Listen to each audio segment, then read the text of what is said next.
All right, here we go, guys. Here we go. Hey, Yeah. everyone. Welcome to Science and Beyond. I hope everyone's having a great morning, great evening. I say morning because our guest, it's 3 o'clock in the morning where he's at, and we're going to bring him on in just a second. For the rest of us, it's about 9 o'clock in the evening for me. Della, what's about the same time for you? Michael, it's a little later. He's up there around 10 o'clock, Yep. 10:30 up there in the eastern part of the country. Of course, Dell's up there in Canada, so we're definitely international again tonight. So it's here we are, Mike and I in America, and Mike might as well be in Canada. He's so far damn north.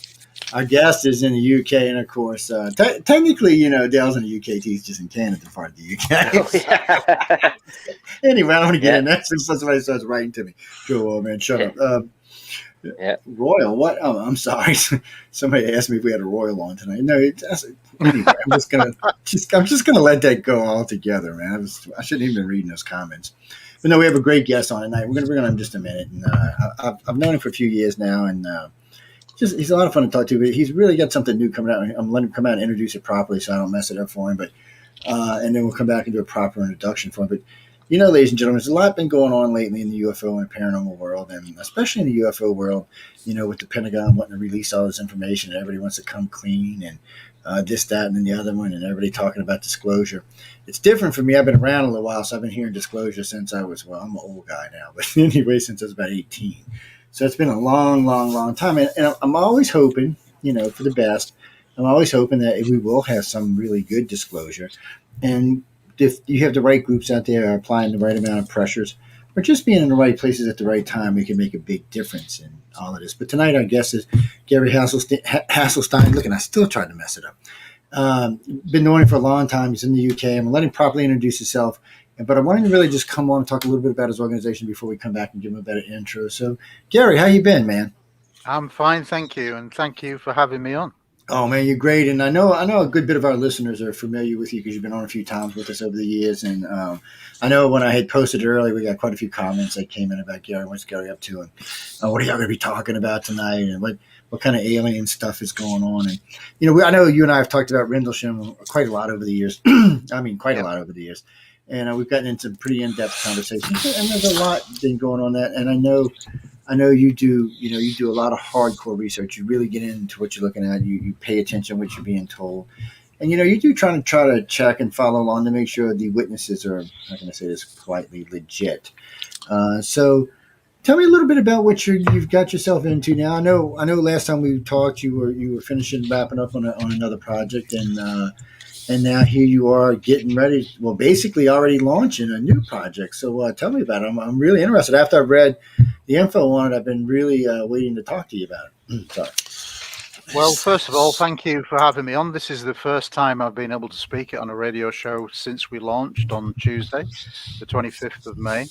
I am the vice president of a new international organization called the International Coalition for Extraterrestrial Research, and that shortens to ICER, which is the easy way to remember it.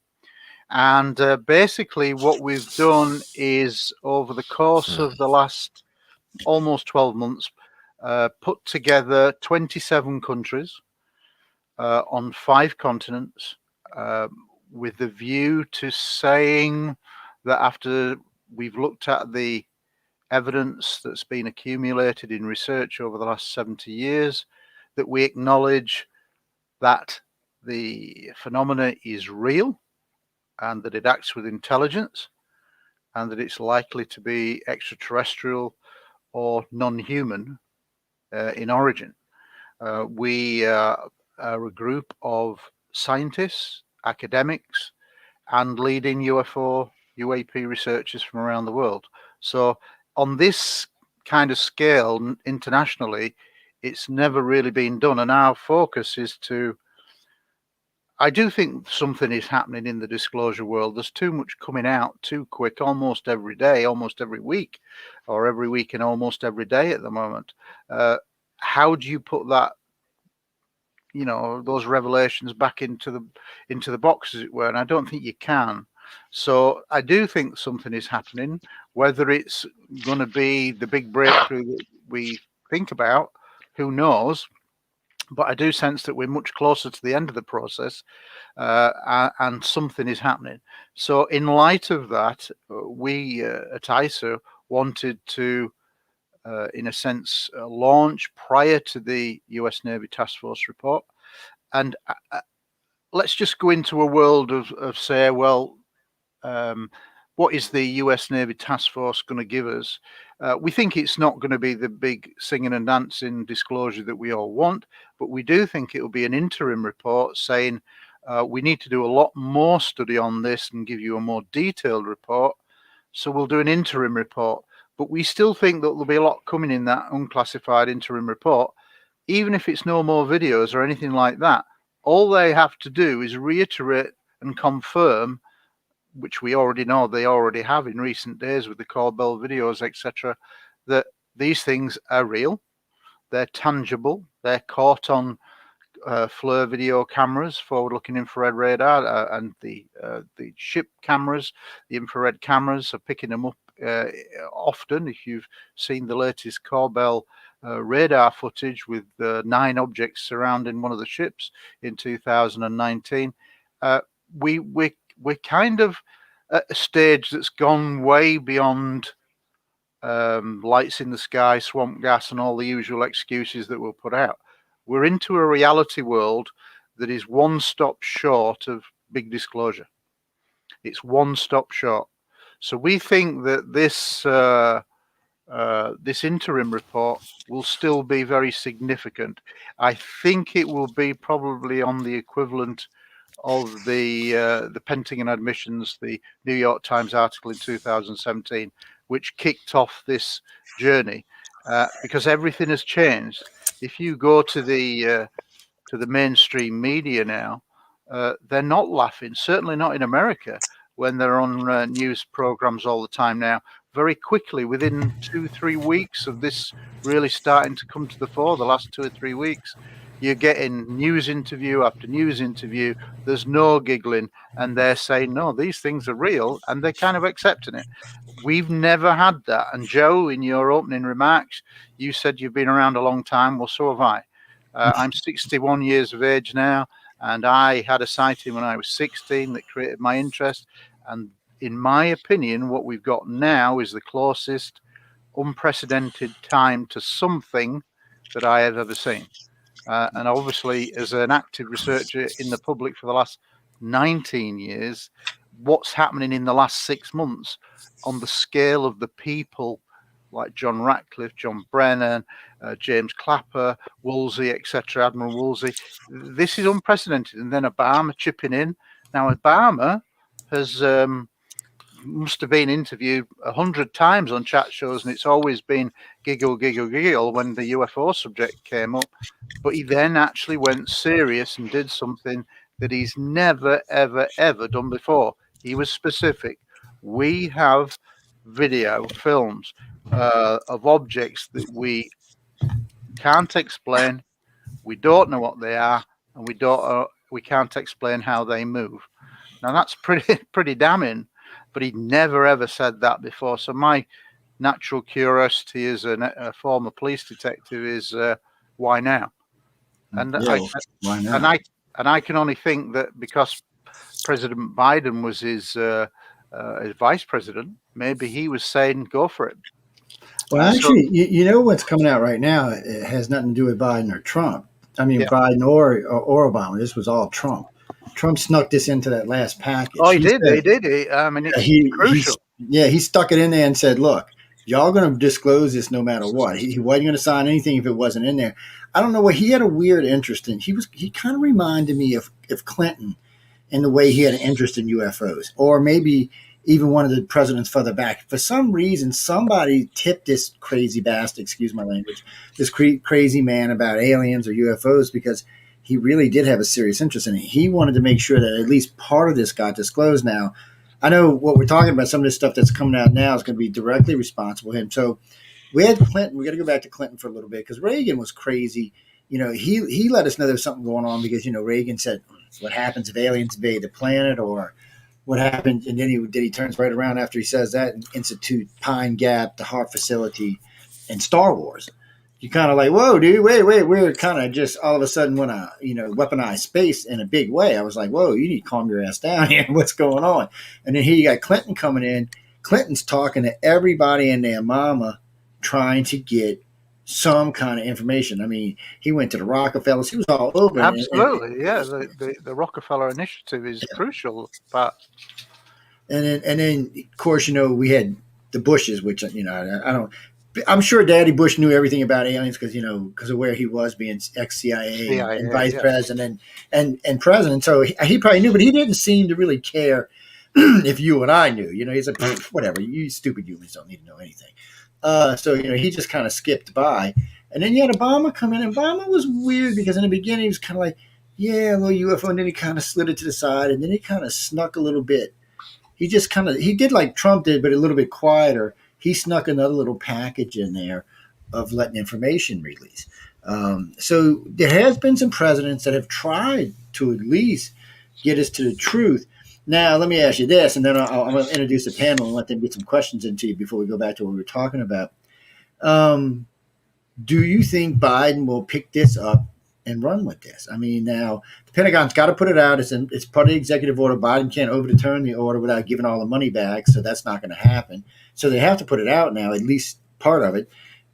So will Biden use it? I mean, he might want to get reelected or something, so maybe he should seize on this opportunity to come out and say, he don't have to come right out and say, look, aliens visiting the planet. He could say, no, we've got information that from time to time, unexplainable, maybe extraterrestrials pop by, visit.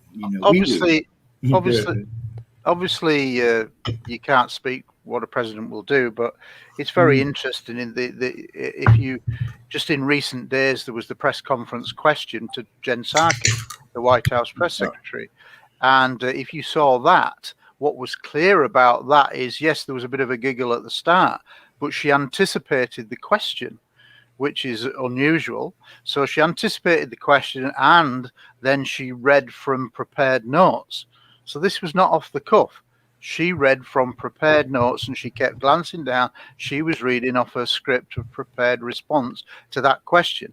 Now, I suspect what will happen, and what she said was interesting, because what she said is, that President Biden is well aware of the upcoming report and its implications, blah, blah, blah. She didn't deflect from that, which was interesting. So she confirmed that the president knew about it and that there would obviously have to be some comment.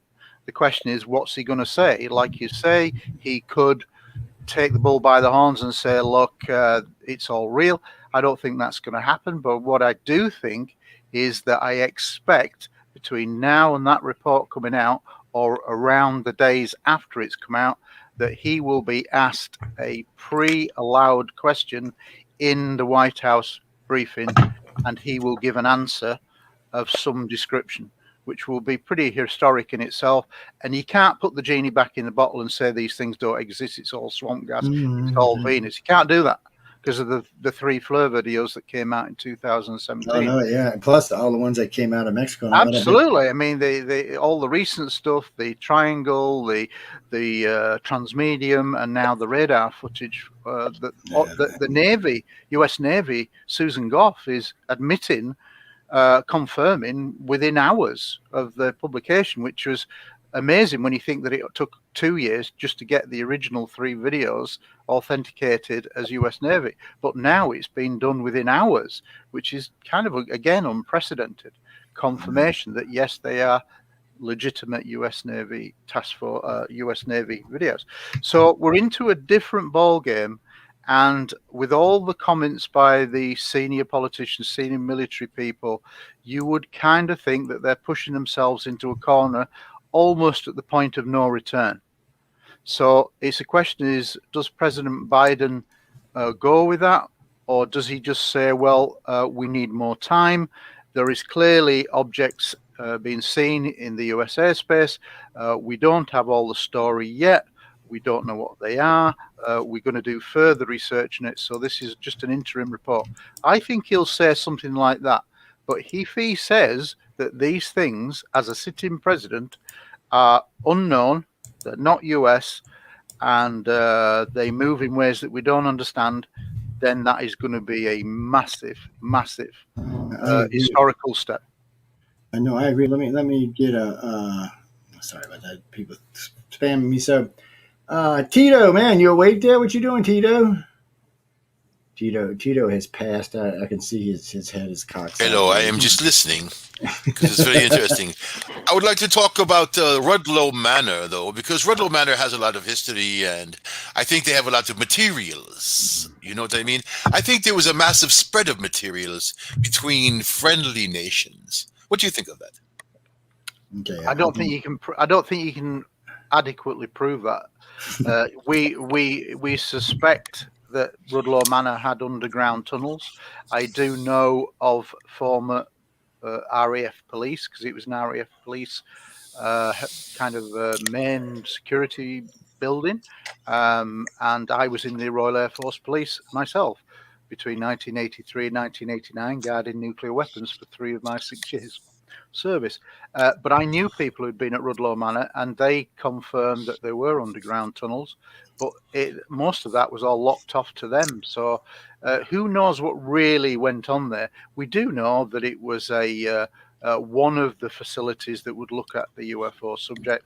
But can you prove it? Have you got documents? Have you got real evidence that you can look at? And the answer is no. So it's suspected that it played a bigger role, but I have no knowledge of that. But I mean, when we're talking about the organisation that has just launched, ICER, the point I was going to make to Joe is that let's just say that this is another massive step towards the big disclosure that we kind of all dream about, where it's on every news channel 24/7. We're not there yet, and we're probably a long way from that, but it's coming, because I don't see how you can turn everything back. But what I suspect is that let's just go into a hypothetical world of we're nearly there. Well, what happens if we were there and something came out? And this is ICER's position, is that if a new reality of, yes, they are here, yes, we accept there's an intelligence interacting with planet Earth, then that's a paradigm shift. People use that word, but it really would be probably the greatest step in human evolution, the contact with something, whether it be extraterrestrial, interdimensional, multiverse, whatever you want to call it, but it would be not man-made. That would come as a huge shock, not to your audience, not to my audience, but it'd come as a huge shock, I think, to 95% of the world, who, whilst they might say on a Gallup poll, you know, do you believe that there's aliens out there? Yes, no. That takes 2 seconds to think about it. But when all reality kicks in, the real hard question of the cover-up that's been in existence for over 70 years, 95% of the public are oblivious to this. They don't know any of the real history, the evidential history that goes back to the Second World War, the correlation to nuclear weapons that's been there for decades. Hence why Robert Hastings' documentary UFOs and Nukes is so powerful, because he very does it through special effects and getting the real people who are in those missile silos going on camera, often for the first time. So the reason why ICER has been created in many ways is to try to draw attention to this and say, well, what if? And we do believe that we're getting close to that what if.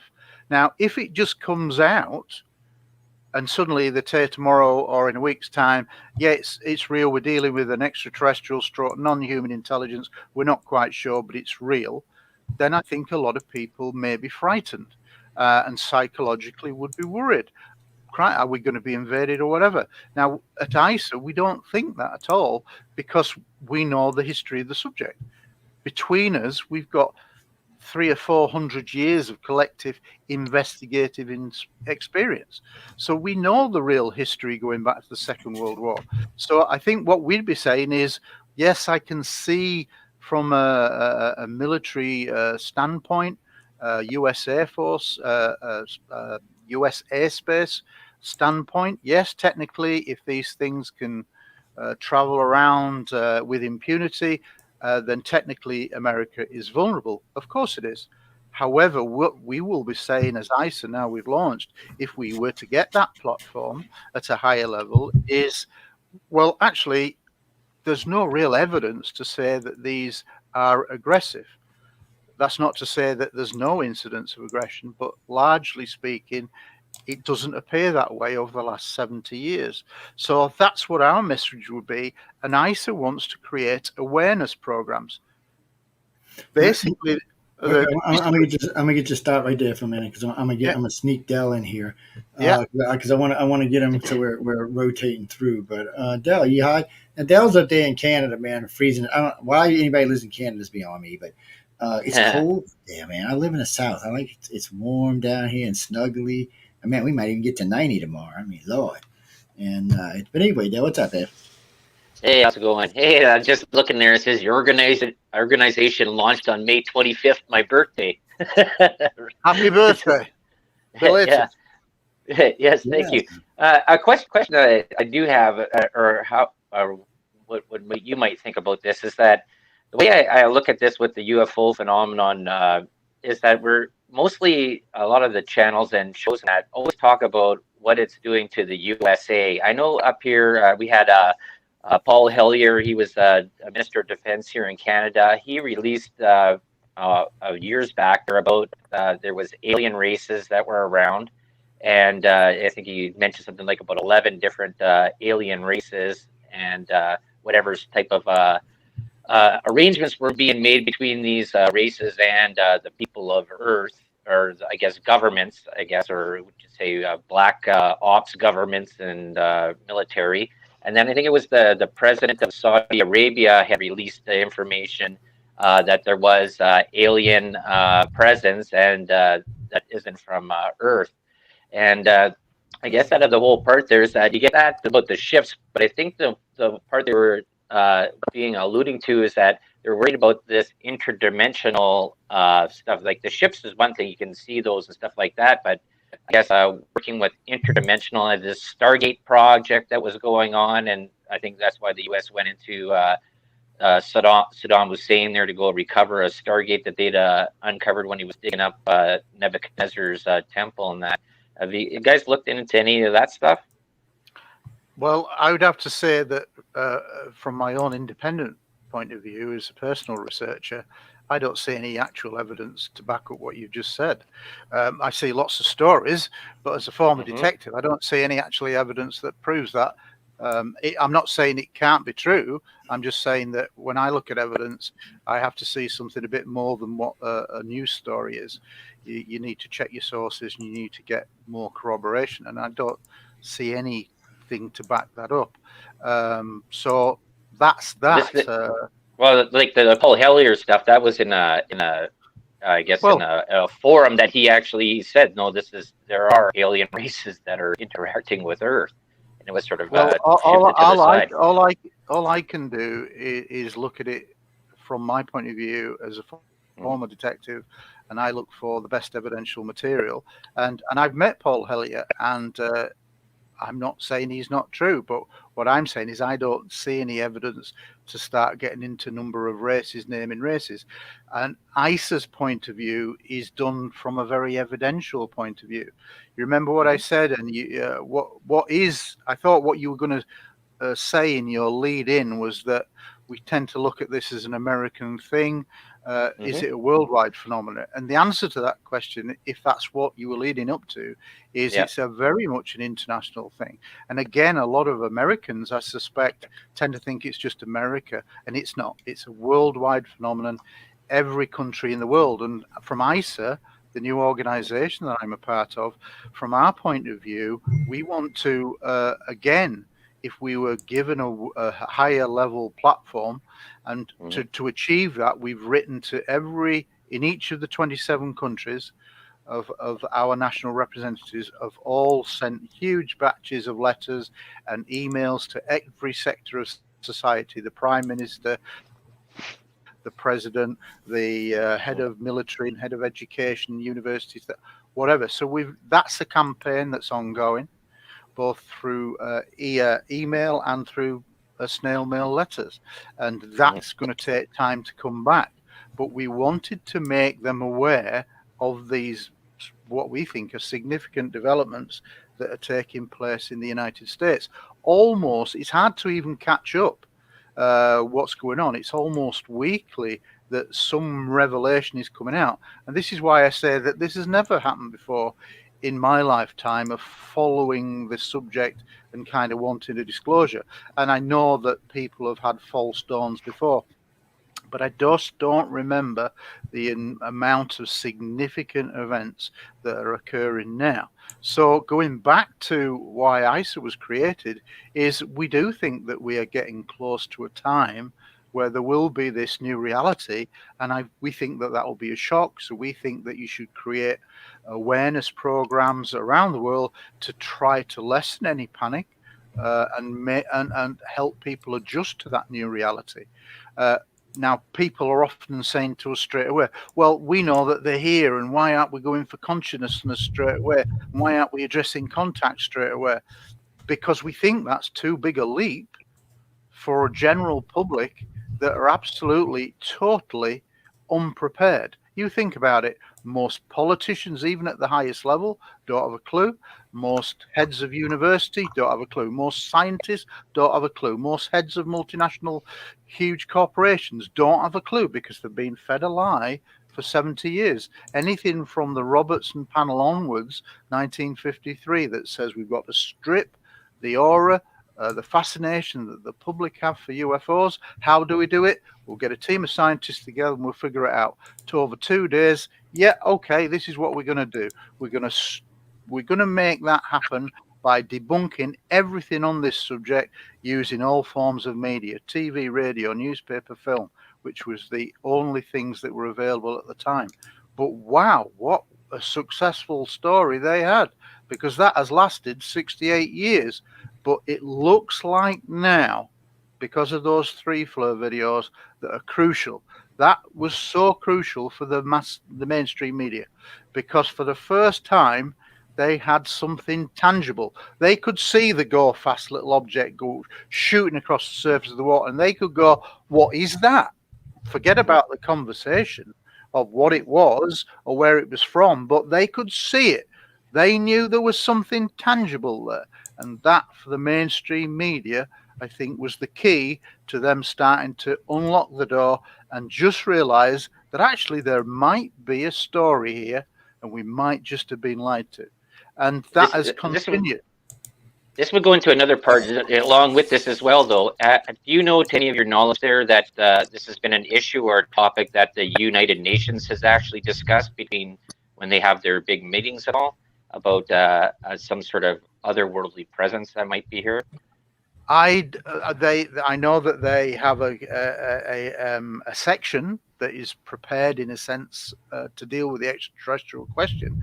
However, nothing official has ever really come out about whether there is any kind of prime minister, presidential level meetings. Yes, lots of things are claimed by certain people within the UFO community, but I don't see any evidence to back that up. However, we do know historically that from 1978, there was the Grenada attempt to get serious discussion. And Sir Eric Gary was the president of Grenada at the time, and he got it. He got J. Allen Hynek involved, Jacques Vallée, various other people, and there was some kind of presentation given. It wasn't in the big forum that you kind of see, the round forum, but there were discussions at the UN level, and there was a debate, for want of a better phrase. However, it's clear from historical records that the Americans didn't really want that. The British, who have always followed the American lead, they didn't want that. And so, in a sense, they gave him a few hours to have a little debate in the UN. And then just a few months later, he was ousted from office in a coup. And let's not go down the political route on that as to what caused the coup. But suffice to say that he didn't stay in office, and it kind of died a death. However, the clause that he, in a sense, was raised on his behalf is still there, and it's kind of laid on file.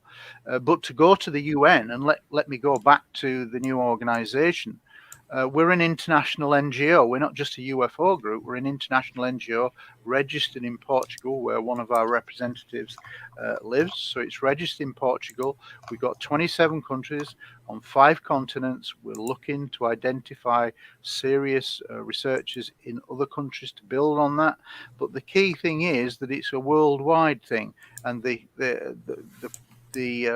American public in particular are going to be in for a shock. So what have ICER done?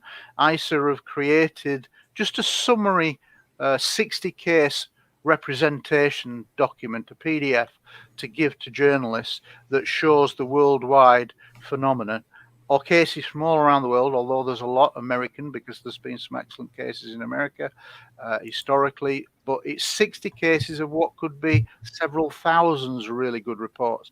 Many of them are military pilots, commercial pilots, often corroborated on radar, ground and airborne radar. So we wanted to give something evidential if the press really start to pick up on what we're trying to do. And we see that as a very easy, it's not a big, thick document. It's basically 1 page per case with some aspects of intelligence that we think are involved in that particular case, some references, but it's an easy to read document for the media, who are largely oblivious to this kind of truth.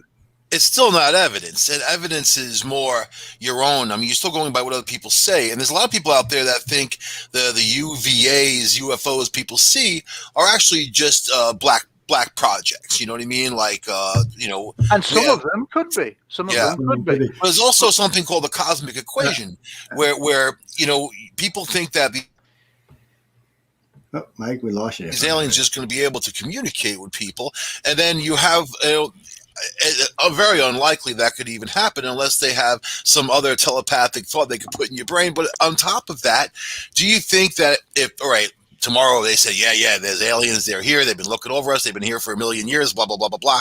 And do you think people would use that as a crutch? Do you think people would look up to them? Because you know how crazy religious people can get, especially if you're going to say, hey, you're wrong about everything, here's this over here. What do you think of that? I think if there was a disclosure in the sense of what we kind of hope for, what I think Joe and I would hope for is that just some truth coming out of it, that there is a recognition that there's some kind of intelligence from somewhere. I think the world would be very, as it is now, the world is very, very, very unprepared for that acknowledgement. I agree. Of course. And with that comes responsibility. So how do you try to alleviate the panic that could be caused, the confusion, the thought that you're totally vulnerable to these things that can come and go, etc., etc. And in real terms, the only way you can do that is start to prepare from the ground up. And the ground up is just by saying, right, well, here's the real history. And when you talk about evidence, I think I know what evidence is. I was a detective for a long time. Have you been in the court of law and studied legal cases? I have. I gave evidence. Yeah, actually, I'm a private investigator. You don't know that, but okay, but yeah. I didn't know that. All right, fair dues to you. But you'll know then that I've got a lot of years as a private investigator in New York City, in New York State. So yeah, court evidence, the whole bit. But evidence is tangible. Hearsay is not tangible. No, Hearsay is not tangible. Hang on a second. That you're going way off base. When we talk about evidence, there is only 3 types of evidence that gets into any police case. It's physical, which is called real evidence; documentary, anything written.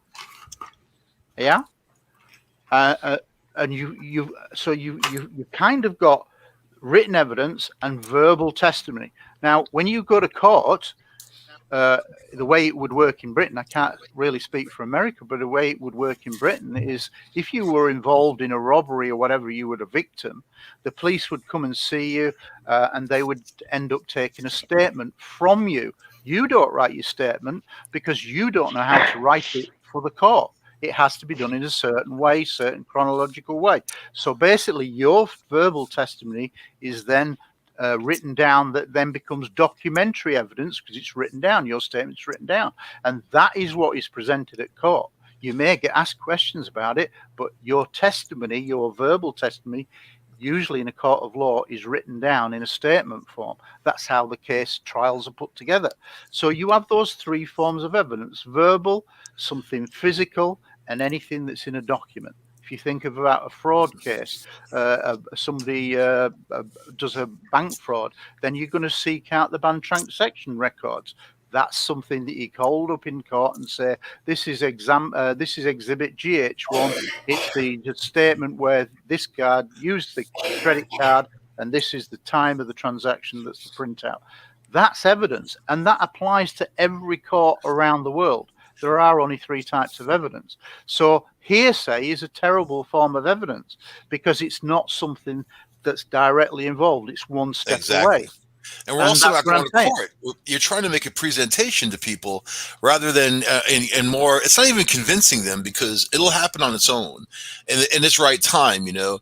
And I understand your mission and what you're doing, and I like it because anything that brings people closer to knowledge is a good thing, you know. Absolutely, I think we're all agreed on that. There's a huge UFO report coming out. I don't expect much from it. More of the same, right? But the fact of the matter is, you know, they have these new Raytheon systems, these radar systems, which is how they found these to begin with, you know. But if you think about, you know, all the pilots, all the astronauts, all these people that said they saw things, and all the UFOs come and go like a freeway, you know, and you know, the space station, they have to keep shutting the camera off. All of that is tangible to me. It's not just hearsay because they're more legitimate sources. It's different than Bubba in East Texas saying, "Hey, the alien came down and took me for a ride." You know what I mean? So let's just examine what you said, because you're absolutely right. It is more tangible, and this is why the combination now of if you think about Commander David Fravor, who was the first person really to go on camera as a pilot with regards to the Nimitz incident, he's not hearsay because he's saying, I saw it. So that's not hearsay. So one, he's saying it verbally. You could transcribe what he says into a written document whenever he's interviewed. So that's written evidence. And then it's backed up by physical data. Now, we know that these ships' data have not been released until just last night, when the very first clip of the radar data was there. We've seen the transmedium object next to the ship that then appears to drop into the ocean, but we hadn't up until yesterday seen any kind of evidence to back up the technical data that we know as it exists, because people have talked that like Kevin Day, who has said, you know, there is loads of telemetry data, objects dropping from 80,000 feet down to 50 feet above the water in 0.8 of a second. Well, I suspect that we've got absolutely mounds and mounds of scientific data now from these new systems, these sensitive systems that we didn't have in years gone by. That this is why, in a sense, the organization I'm with is like saying is made up of scientists, academics, and researchers, because that doesn't usually happen in this subject. And we've got this group that are all on the same page, which doesn't happen in UFO history. It's very, very divisive subject, and my group's better than your group. Well, we're not doing that. We've all signed an oath that basically says just this, that after 70 years of research, everyone who has signed it to be a national representative, everyone who's the national deputy representative, have signed the oath that says that basically after 70 years of research, we acknowledge that this phenomenon is real, it acts with intelligence, we think it's likely to be extraterrestrial or non-human in origin. Pretty simple, but not many people nail their colours to the mast. And we're saying, look, it's obvious now. And it's beginning to dawn on people that it's obvious that there's been a cover-up. You're hearing a lot of interviews now, which you would never have had before. No laughing, news interviews, if you went on, Tucker Carlson often has UFO-related interviews on there, and he will openly say, so they've been lying to us for decades. Well, the reality is there has been a cover-up, and most people just thought it was a joke, because they've been led to believe it was a joke. But if it's not a joke, you have to start addressing the real issues that come out of it. And that's why ICER has been created, is to say, look, if there is a new reality on the doorstep, which we do genuinely believe that it's coming, because there is so much weight now. I liken it to a dam. This is what I say. When the Pentagon admissions came out and those 3 FLIR videos, a few bricks of the dam came out. So you had a bit of extra water pressure in the middle of the dam. And then this interim report is probably going to be another very big step, and a few more bricks are going to come out that central column, and it's going to start putting pressure and pressure. And what I foresee, and I might be totally wrong, but what I foresee is that when you get to a critical mass of pressure, that dam will collapse very quickly, and it'll go down, and we're into big disclosure world. Well, I'm hoping you're right, because I want to see some disclosure. All this crap all these years. I was on the Nimitz. I actually seen something on the Nimitz. Matter of fact, I was talking with Stephen Bissett about it not too long ago. We had just got released out of our disclosure agreements. Really extremely high security clearance when I was in the Navy. Tell them that story, man. Well, we'll save it for another show because I don't want to get into it. It takes too long. But regardless, I did it. Steve and I did a show together, and we talked about it. And I did one with Michelle DeRoche and Amelia Pisano on the Outer Realm. So we talked about it. But there was the Nimitz was a regular thing. People don't understand when they talk about the Nimitz being visited and things going on. This was a regular thing. As far as I know, it started sometime in right around the beginning of the 80s. Or maybe the late 70s, but it was something that went on every so often. There was a craft that came by, usually a saucer, that landed on the deck, very large, usually expanded over both sides of the deck. Lots of people have seen it. There were several occasions that people were put under non-disclosure agreements because, actually, that ain't even what they called them. It was actually a little bit harsher than a non-disclosure agreement. You could definitely go to prison if you broke the agreement. But a bunch of us got released, so we've been out talking about it, because there was some weird stuff that went on in the carrier. The Navy's been involved in ET or ET checking them out since they've been floating in the sea. They have a keen eye on this. But my thing is, and you said this earlier in the show, and I agree with you, is the country, or for that matter, the planet, ready for disclosure? I don't feel it is. I don't.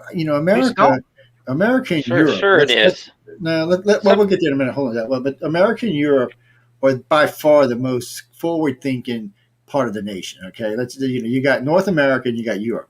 That's where the majority of forward-thinking is in the world. And that's the people who should accept this the most readily. And I would think only about 50% of them would. But I know India would embrace it to somewhat, but then they may start worshiping the freaking aliens. I have no. The Chinese are just going to flip out about it altogether. The Russians, there's no telling where the Russians are going to go. But when you start looking at whole continents like Africa and South America, it's not going to pan out the way people think it is. Even though there's been serious contact in South America, it's not going to pan out the way people think it is. You could see just from basic things how many people got drove back to religion just over COVID-19, how many people redid their religion and started believing in God again. I can only imagine when we start saying ETs are real and they're visiting the planet, and without being able to say what they're here for or what they're doing, it's going to panic people. So I'm not going to panic. Go ahead. But, you can come up next, Gregor. No, well, that's what I'm saying. This is exactly why ICE has been created, because on an international basis, this is not just America. If the truth comes out, this is worldwide. Yes. And so you're going to have to do something to try to lessen that fear, fear of vulnerability, that you would feel exposed, which is natural enough, because technically you are exposed, because these things can come and go with impunity way beyond the technology you've got.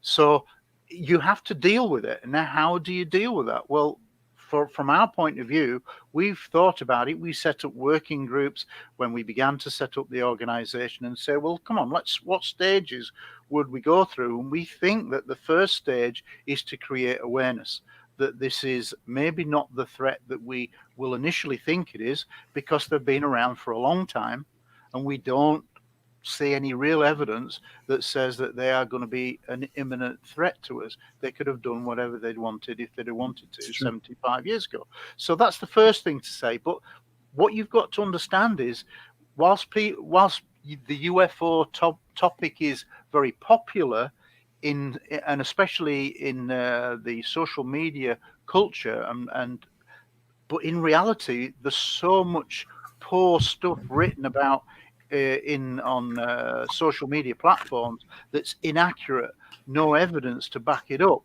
and it's unlicensed. So that actually only makes the problem worse. But that's just the one UFO community. But I'm not really looking at the UFO community, ICER are trying to reach the rest of the world who are totally oblivious to this subject, and it will come as a big shock. So we think that the best way is to start from the ground up, tackle the first aspect, which is trying to lessen that fear and deal with it. And how do you do that? You create awareness programs. You start giving evidential history of the case. We start talking about that there's no obvious threat that we've seen in the last 70, 75 years. That's how you get this down if it goes worldwide in some kind of a new reality. You cannot just go, in our opinion, from, oh, let's start making contact. We know that there's a level of contact going on already through the contact experience, the abduction phenomena, however you want to describe it. We know that that's going on, but that in itself to an unsuspecting public would be terrifying to some. So we have to deal with this in a very sensitive, constructive manner. And we think that the best way to do that is basically through an educational program of saying, look, here's the evidence, here's the real history. It's not just America, it's worldwide. And we'll try to just lessen that fear. We don't want people saying, oh, we're going to get alien invaded, and people talk about fake alien invasions. I don't, that is a possibility for some. They could go down that line. They ain't probing me, buddy. I'm just saying. See, that, I didn't mean to interrupt you, but that's one of the things that gets us in trouble all the time, because even when it's something serious, somebody like what I just said will come in and drop something like that in there, and it just automatically wants to change the outcome of something. Yeah. I've watched some big names talk about this over the years, and I'm not talking about in the field. I'm talking about scientists outside. I mean, I did 3 hours with Michio Keiko about this particular subject on air. It was a great conversation. And if you can't take him serious about this, who the hell can you? Let's just be honest about it. But let me let Dell in here, because I know Dell don't agree with us, so we're going to let him come in here and tell us why he don't agree with us. But go ahead, Dell, man. You're good to go. Well, I think this is a big disservice. I like what you're doing there, Gary, with your with ICER there. And this is the part that really gets me is someone's making a decision and determining, says, well, if we tell them that there's real aliens out there, people are going to freak out. They're going to run to religion and stuff like that. I think you do a huge disservice to people when you start deciding, you start hiding information from them. They do the same thing with archaeology stuff, even in Egypt and that, where they hide new finds and stuff like that. Or government comes in, they've done it in the States too, comes in, they seal it off, they take away all the stuff, take away all the history that's there. And this is a current topic that's been going on. I've been talking about this for a while. It's about governments and just even social groups and that trying to erase history and changing how it is in today. I think the whole part is that I think if the shock came out there that there was aliens out there and the truth was out there, I think you would have people that were scared for the little bit, but I think people would get over it pretty quick, and they would accept it that something is real like that. I just don't like the part that there's somebody in government or in the military that is there making decisions for the rest of the public. Like we're all the same. So somebody shouldn't be hiding this stuff. And this is the part that goes in, and maybe you can say about this there too, Joe. If the Navy's already been having dealings with extraterrestrial craft and stuff like that, why is the reason that they haven't shared that information? Are they getting technology that they don't want the rest of the public to have? And this goes into this whole thing about hiding history, hiding information. Well, there's lots of reasons why they don't tell us, and there's lots of reasons the military doesn't. But for the military, it's more about they don't want to look weak. Even if they were getting something in exchange, they still don't want to look weak. And when a ship comes over a carrier, and this carrier is clicking 45 knots, and we're cruising along head steam, this UFO comes over first thing you hear is all planes are warned out of the area because they lose power if they get anything around this thing. This thing comes over, the carrier's in the full steam. It times it so that when the carrier goes dead, because this nuclear carrier just died underneath this UFO, this thing just comes and sets down. Well, it doesn't bode well for the U.S. Navy that at that time the most powerful ship afloat in the world just got shut down by a saucer by just flying over it. It didn't even shoot it. I mean, you kind of think no weapons work, no planes work, no elevators work, no nothing worked. And then once it sat down and landed, you got basic electronics came back on. Like the elevators and lift work, the televisions on board, the radar systems work, but none of the weapon systems work, none of the propulsion systems work. So however they regulate it, that's what's going to scare people because they have a technology that we just don't understand. And until the government can honestly sit here and tell me, well, you know what, Joe, Gary, Mike, Udell, they're here peaceful. They're not here to eat us. They're not here to destroy us. They're not here to wipe us out. They're not here to conquer us. They're not really here to teach us. They're just more, doing what their thing is, but they're not a threat. And that's fine. And right now you can kind of sell it if you can get the people who say they're being taken to shut up. Because those people are saying they're dragging me out in the middle of the night, in the middle of the day, out of my car, out of my job, out of my jail cell, wherever, and doing whatever God knows to them.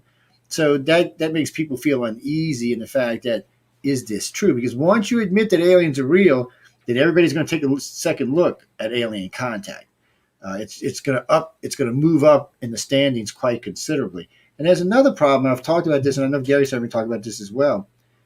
There are a group of abductees that are already saying once this is disclosed, they're going to start suing everybody because the government allowed this to happen. And then they're going to want to go after the government to punish them for allowing this to happen. So, one, if you're going to want disclosure, I think one of the first things you're going to have to figure out is how to give amnesty to the government. One of the things that we have talked about in our working groups before we launched is if it does come out, it's going to be a shock, but there will also probably be for a time a backlash, one against government, probably the American government. Oh yeah, the most. And two against the press, because you could argue that the press were complicit, or you could argue that they were just victims taken in by the government. I'm sure people could argue both sides on that. But from my first point of view, the whole point is it's going to be a big reaction. And we do foresee that for a time there will probably be a reaction against authority for lying for so long. And I suspect that the mainstream media may feel very bitter for a time towards government because they've been, in a sense, a part of the cover-up. Even if it was from an innocent, ignorant point of view, they have, in a sense, been a part of it. And I think when the press find out, as I think they are, they're just beginning to realize that there is this decades-old lie. But again, you have to move beyond that. This is not about taking retribution, and I think everybody in ICER accepts that there may be legitimate government reasons that we're totally oblivious. There may be official reasons, secrets that we're not privy to, that we'll never be privy to, that say, yes, we did it for this particular reason. I personally think that after the end of the Second World War, you go into a Cold War scenario. There was probably very good reasons why it was kept secret then, because it could have easily triggered accidentally a Third World War. It was a very nervous Cold War period, the 40s, the 50s and 60s, as it were. So I think that was a very nervous period, and so it probably should have been kept secret then.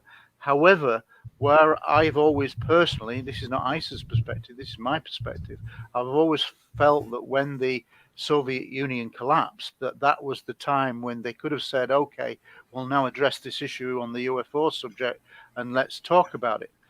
I think that if we have a revelation soon, or in 6 months, a year, whatever, but it's coming, when we have that, I don't think governments, especially the American government, will produce all the stuff that they've got, all the research that's been going on. That will still stay in a very deep classified world. However, the mere acceptance that there is an intelligence interacting will be the key thing. And but we have to move beyond that. And it will be a question of saying, look, just admit that you did it, just own up to it, and then let's move on for the benefit of the planet. Because there is no point in getting bitter and twisted for too long or at all, because what's it going to achieve? It's not going to achieve anything. It means we've still got the problem that we've got a new reality, and let's try to alleviate the fear that could be there by lessening it. And that's why, again, ICER thinks that the initial approach is awareness, to create the awareness, to lessen the fear, to alleviate the psychological trauma that may come. Because, honestly, when I've talked to reporters, it's so clear they don't have a clue They may be brilliant about politics. They may be brilliant in depth about other things. But when it comes to this issue, it's like a child in the playground. They don't have any reference point. Maybe reporters over there, the mainstream media here, they just spoon feed them on shit.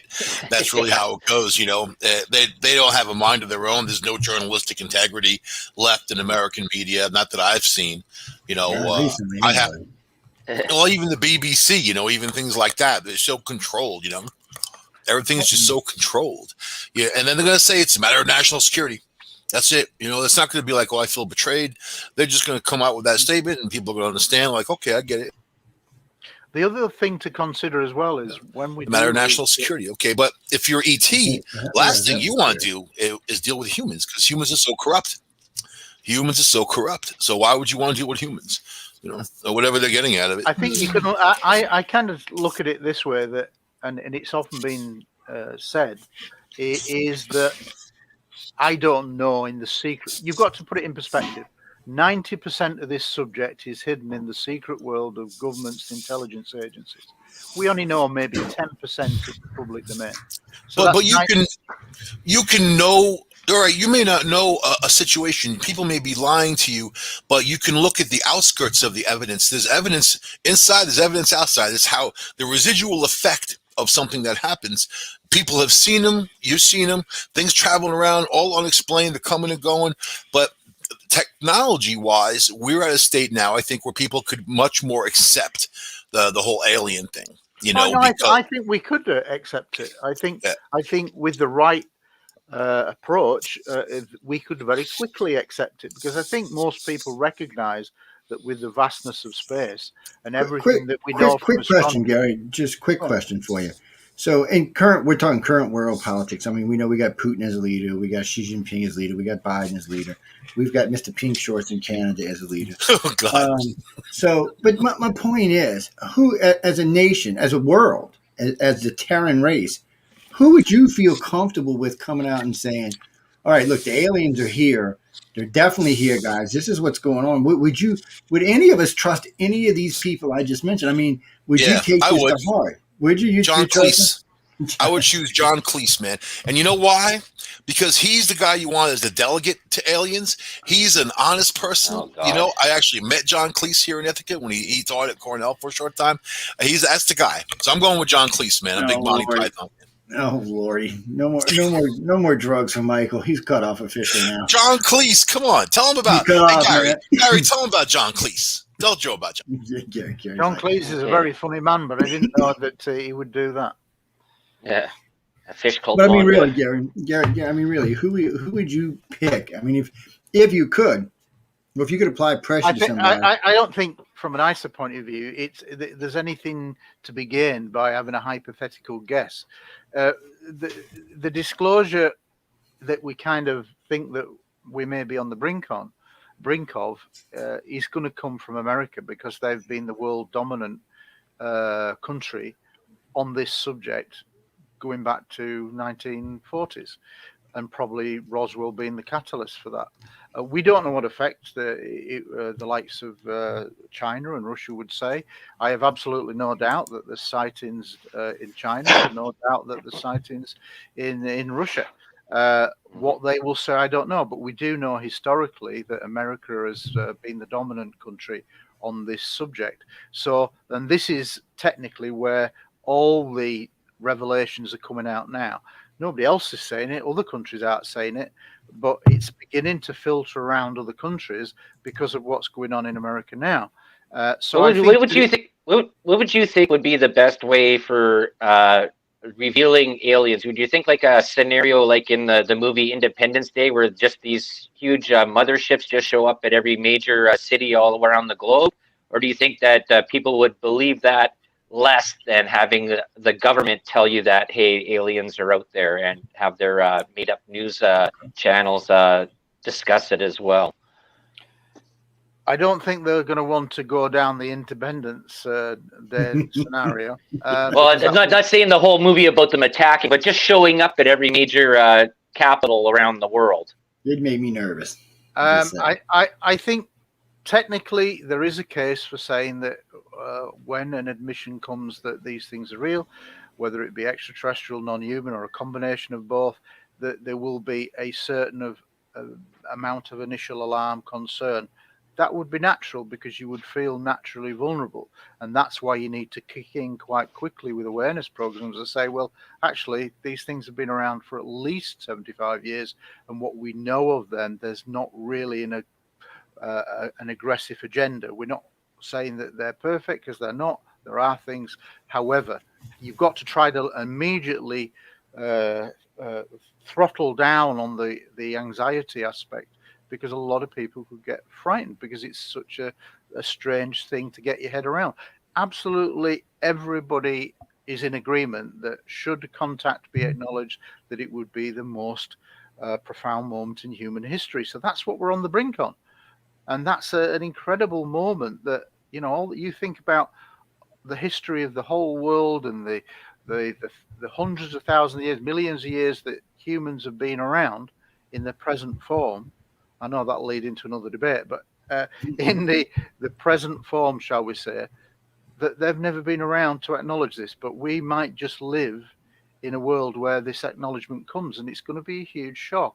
And because it's been so well kept secret and stigmatized, then that's what's going to be the greatest shock. And you can almost see it when the mainstream press are interviewing it now. It's almost like I can't believe I'm saying this on air on a mainstream news program. It's like they're having difficulty processing that they're having a serious discussion with somebody about it. And that just shows you the level of stigma that there's been, the conditioning, subliminal, everything from 1953. Everybody born after 1953 has lived in a world of debunking. So that's a huge thing that needs to be addressed. And I think we're finally, in the last 3 or 4 weeks, beginning to see that. I wouldn't agree with you on debunking. Desensitization, not so much debunking. And the reason I say that is there's definitely been an ongoing program to show humans or make humans aware of extraterrestrials. I mean, it pretty much, if you go back to about 1850 and up, you'll notice a movement in our planet to acknowledge extraterrestrials in books and science in all kind of ways. Well, in today's society, every freaking TV show, every science show pretty much got an alien involved in it, or some other planet, or some type of extraterrestrial. We're so inundated with it today. It's on our keychains, on our potato chips, on our Coca-Cola cans, on our coffee cans, on our movie screens, on our Netflix and Hulu and everywhere else. That, in a lot of ways, I think they did it on purpose to help desensitize us to the fact that there is going to be something. Absolutely, it's possible. Something, different. I was going to say that.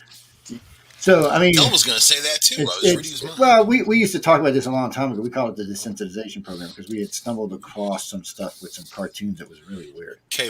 See, if you had the aliens show up on Keeping Up with the Kardashians, I think you would alleviate all the fear that you had there about alien races being out there. Keeping Up with the Kardashians, that would be interesting. It would be goofy, but it'd be interesting. But no, I mean, I know it's serious, and I know it's going to take some more work to get some stuff out. I mean, it seems like with presidents now, every time we take 2 steps forward, we take 4 steps backwards, and then we got to come back again. So I'm hoping we're not going to see that with Biden. I'm hoping we're going to see it more.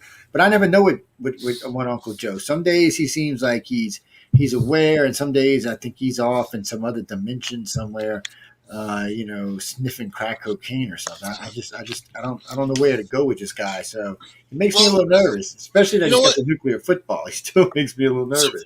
So, Gary, you're a former detective. It's a matter of perspective. Whenever anybody's experiencing anything, it's perspective and experience. But what's the aliens' perspective? What do they get out of it? What's their day in the life, and why are they messing with us? Because certainly they're around, and I'm seeing stories. Just one recently, how there was a swarm over the Nimitz, a swarm of them, all different shapes too, cone shape, cylinder shape, round. So the shapes, there's a lot to that. I don't know. It's very, it's almost like Close Encounters of the Third Kind, right? Where this, like, people got the vision and they wanted to go out west and all this. I feel like Joe's right, absolutely, about easing people into something, putting those thoughts into your head. Captain Kirk going out there boinking every girl in space, man. He's got his little communicator. Now people are on their cell phone. I think people in developed nations are more apt to accept, as long as it doesn't interfere with their personal lives. But I think that it might bring also the world together in a way. So I think it would be ultimately positive. I hope you're right. What do you think, Gary? Was there a question in there? I mean, it was a great, it was a great speech, but I'm not sure there was a question in there. What do you think that an alien's life is like every day? Like, what's their purpose?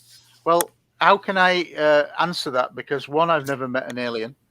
Two, I've never seen a spaceship. How do you know? Maybe Joe Montaldo's an alien. Maybe we all are. Maybe we're all from Mars originally. Our DNA, but what I'm saying is, it's a hypothetical question that I can't answer, and I'm not going to answer it from an ICER perspective or a personal perspective, because I just don't see any point. It's just, how the hell would I know?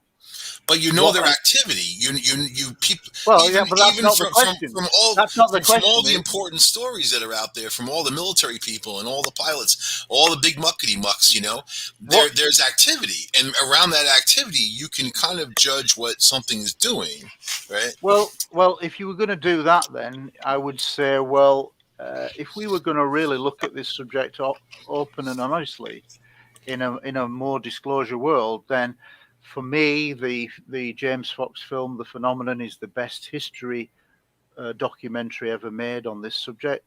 If we look at the best military documentary so far, it's without a shadow of a doubt Robert Hastings' UFOs and Nukes, which is another powerful story. And I think the biggest correlation that says that they're not here to hurt us, shall we say, or to dominate us, conquer us, is the fact that there is this strong historical correlation to nuclear weapons, going right back to the 40s, and people never realize that when we talk about Roswell, middle of nowhere as it was at the time, and then I say to them, well, you do realize it was the world's first atomic bomb squadron, and you think of all the places in all the world, in all the bars, then that's why it's not a coincidence. Where they showed up at. Yeah, no, you know that's why they showed up. So that's why they turn up. And probably after we detonate the atomic bomb in the Second World War and the test prior to Hiroshima and Nagasaki, that probably sent a shockwave out into space, and some species said, wow, these have reached a level of attainment. They've split the atom. They've got the ability to destroy this beautiful planet. And I think that's why they start turning up in numbers. And historically, there is this massive correlation between nuclear weapons. And basically, that correlation is they don't like nuclear weapons. They appear to be pointing out to us, showing up at military test ranges, nuclear facilities, nuclear submarines, nuclear aircraft carriers, etc., power plants.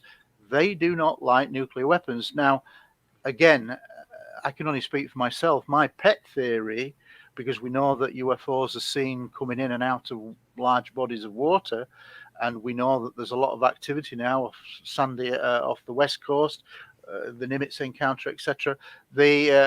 I do suspect that this might be their planet as well, in the sense that we know more about the surface of the moon and Mars than we do about the ocean. We only know 5% of the ocean. So that means in our deepest, darkest trenches, there may well be underground bases, whether they've been here for a long time or whatever. But this would account for the objects going in and out of water. They're regularly seen, and of course the transmedium object, the video that's surfaced recently is a testament to that. And apparently they sent a submarine, they didn't find any wreckage, etc., etc. So there is a strong correlation to UFOs and water, UFOs and nukes. I suspect that's why they don't like. This is a personal perspective. This is why they don't like nuclear weapons, because if for any reason we destroy this planet, inadvertently you destroy their habitat too. And I think that's why personally. That's possible if their technology is close to ours, but if they're a 500,000, a million, 5 million, 25 million years ahead of us, I imagine they could clean up the radiation pretty easy. I mean, we're ourselves Perhaps not so. that far. Perhaps Well, I mean, from what I understand right now, we're less than 100 years away from cleaning up plutonium. So maybe even sooner than that from some of the things I've heard coming out of China. So it's something we'll solve. Actually, what I've heard was, let me restate that. So what they're doing is they're taking spent rods and re-energizing them and reusing them until they're depleted completely. So this is a whole new technology out there. So because basically somebody decided, you like Yucca Mountain. If nobody knows what Yucca Mountain is, that's where we store all of our nuclear waste for, not for medical knowledge. This is for weapons grade stuff. So they decided that they could reuse this. This could be used to power things. So there's actually reactors made just to case this kind of stuff now. So I think even we're doing it. So I really would think an extraterrestrial race could probably figure that out. I think a lot of times they're watching for the most part. They've probably been here a long, long time. I mean, probably some of the best evidence that suggests they've been here is like some of the stuff that comes out of India, even some of the South American stuff really puts them, way back hanging out.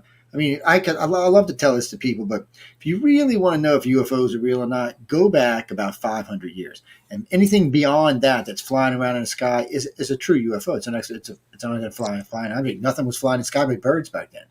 Yeah. So if you had something seen, and there's lots of cases throughout history where there were things seen, not just seen hovering, but with beams of light coming out of them that suggested, no, the planet's been being visited for a long time. For the most part, I think they really would like to see us unite ourselves and become an active member of something. But right now, and I agree with you, nukes make them nervous because it's not so much what we can do here, it's what we can do when we get our asses out in space with them and start nuking other people's planets or asteroids. Because, one of the plans is to nuke Mars to release the water. I'm like, really? We're going to nuke it? We can't drink it after we nuke it? What kind of stupid idea is this?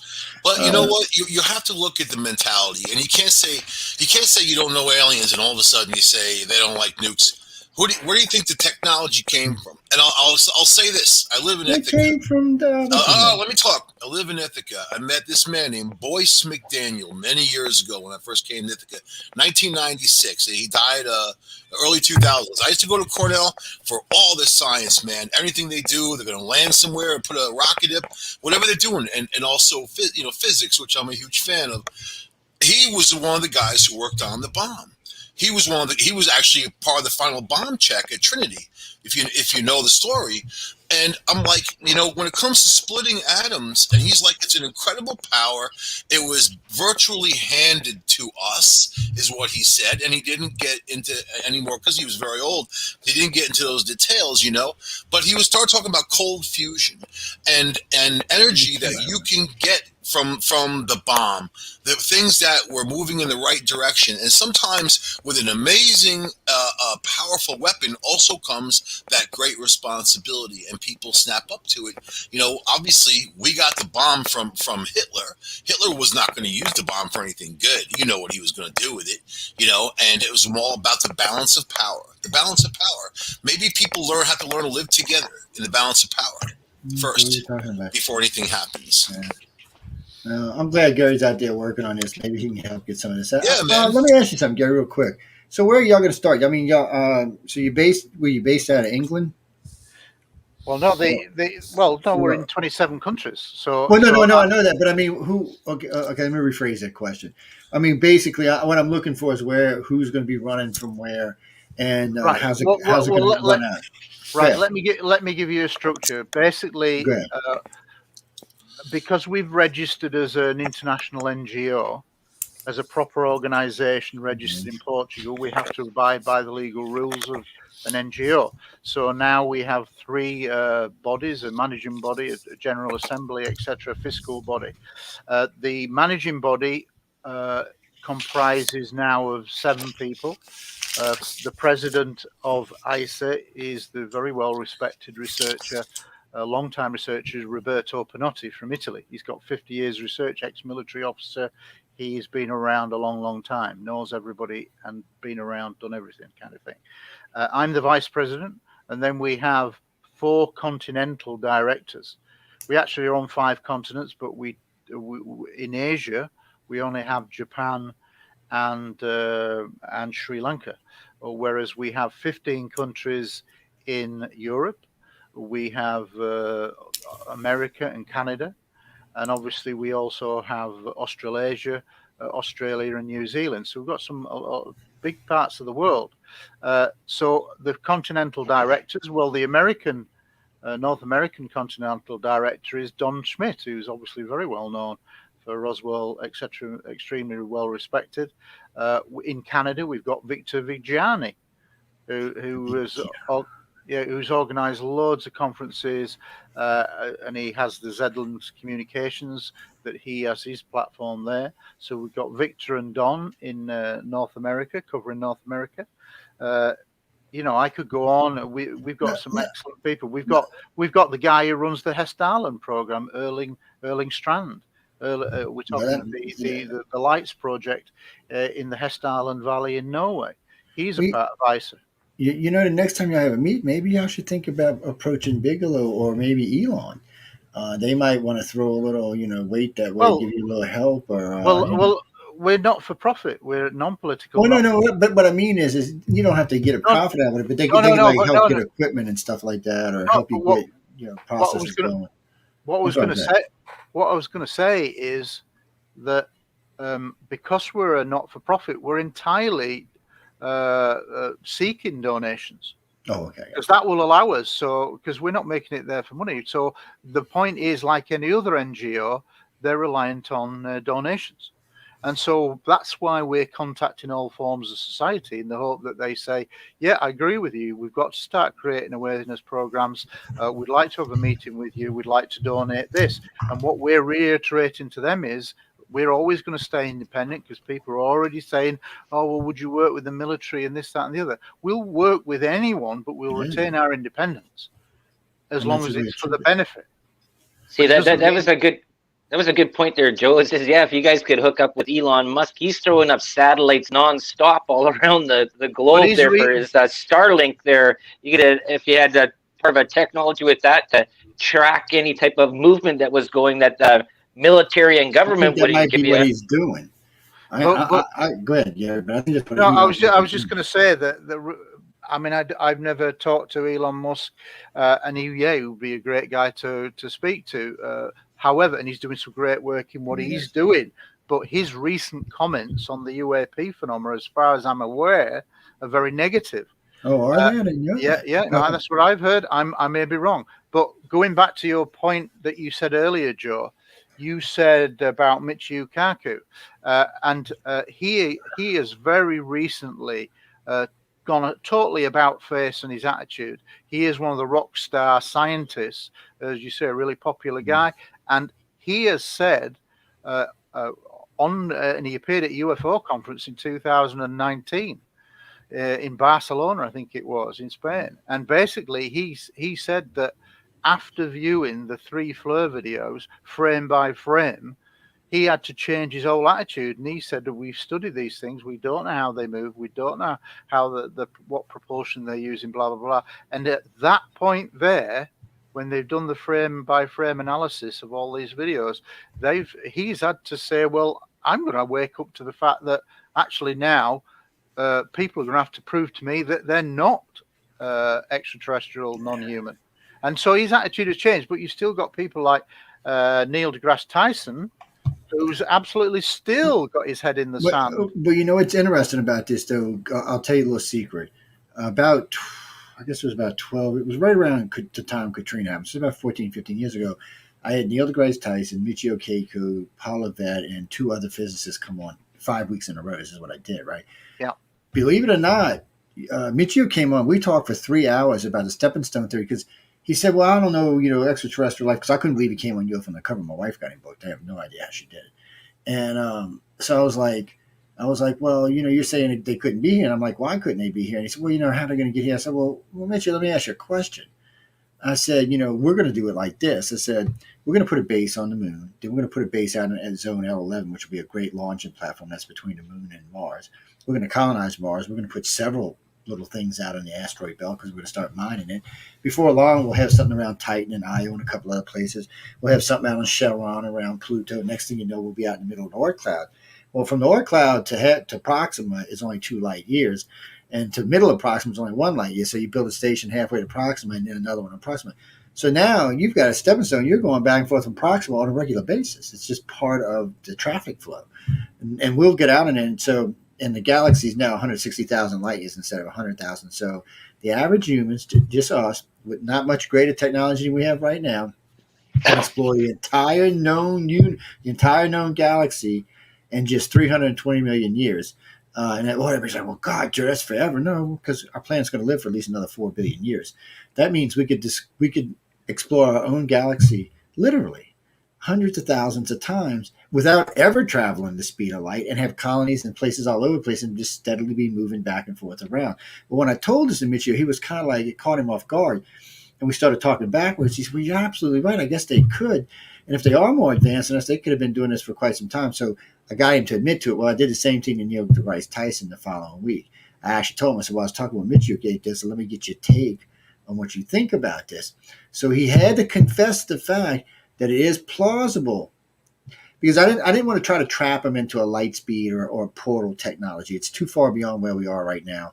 And as them being scientists, they're going to have to argue that, no. So I said, no, let's do it standard technology, slow speed, snail pace, basically, like old snail mail.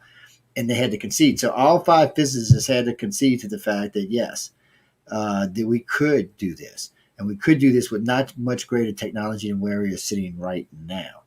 So it was a great thing to get him to admit to. I got it still on tape even today. So it's nice. So recently, you're right, Michio just recently came out again. So with him and a couple of others in there, with Bigelow and a few others, it's a shame Elon ain't in there. But because Elon wants to go to freaking Mars, you'd think he'd definitely want to see if there was anything out there.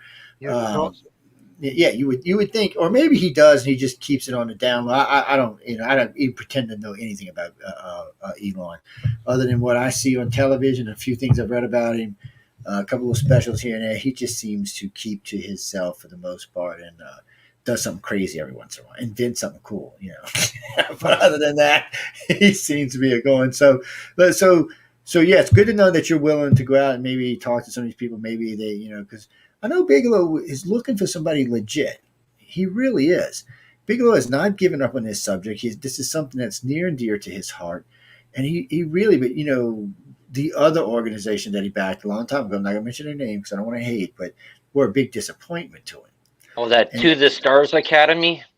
Well, I'm just saying that he was involved with a very famous UFO organization. Trump University. Trump University, yeah. That was just, in the end, he said it was just a big disappointment. He didn't learn anything, and he spent a lot of money and didn't get nothing out of it because he said they were very unprofessional. So he is looking to someone.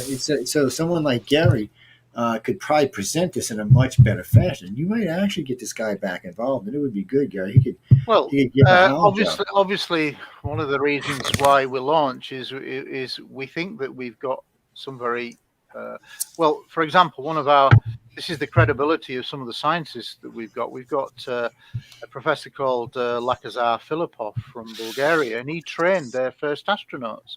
So this is a man who was passionate that there is life in space, and he's been battling, in a sense, within a closed system for years, like most scientists who believed that there was something going on with UFOs, UAP. And, to his credit, he has joined us, and he's willing to put his name on the line and say, look, we have to deal with this because it's real.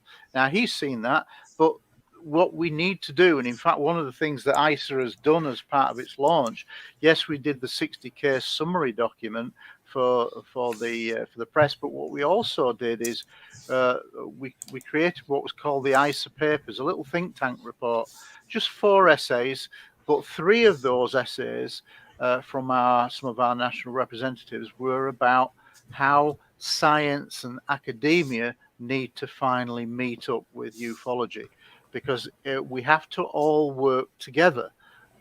We're not better than anybody. We're not worse.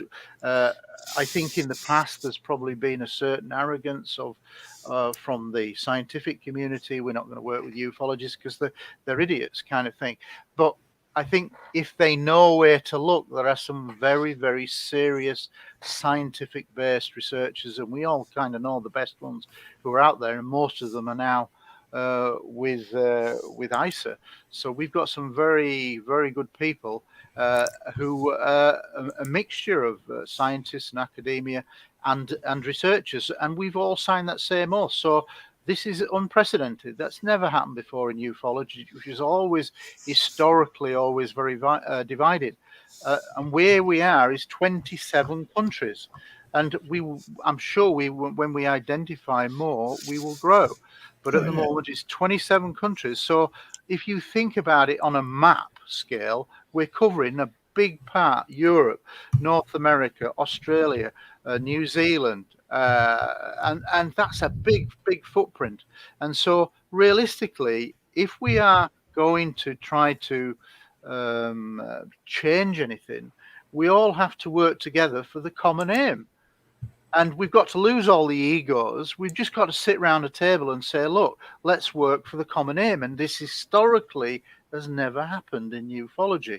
They've usually destroyed themselves. And I've often said that, in a sense, the reason why ufology, if there is such a thing as ufology, is that if you think about it, there has been some excellent research groups in the past. You've had NICAP in the 50s and 60s under Kehoe, was initially a very, very powerful APRO, etc. But you'd have thought that we'd have had more political impact at national level, but it's never really happened because it's never been able to properly present itself on an international basis.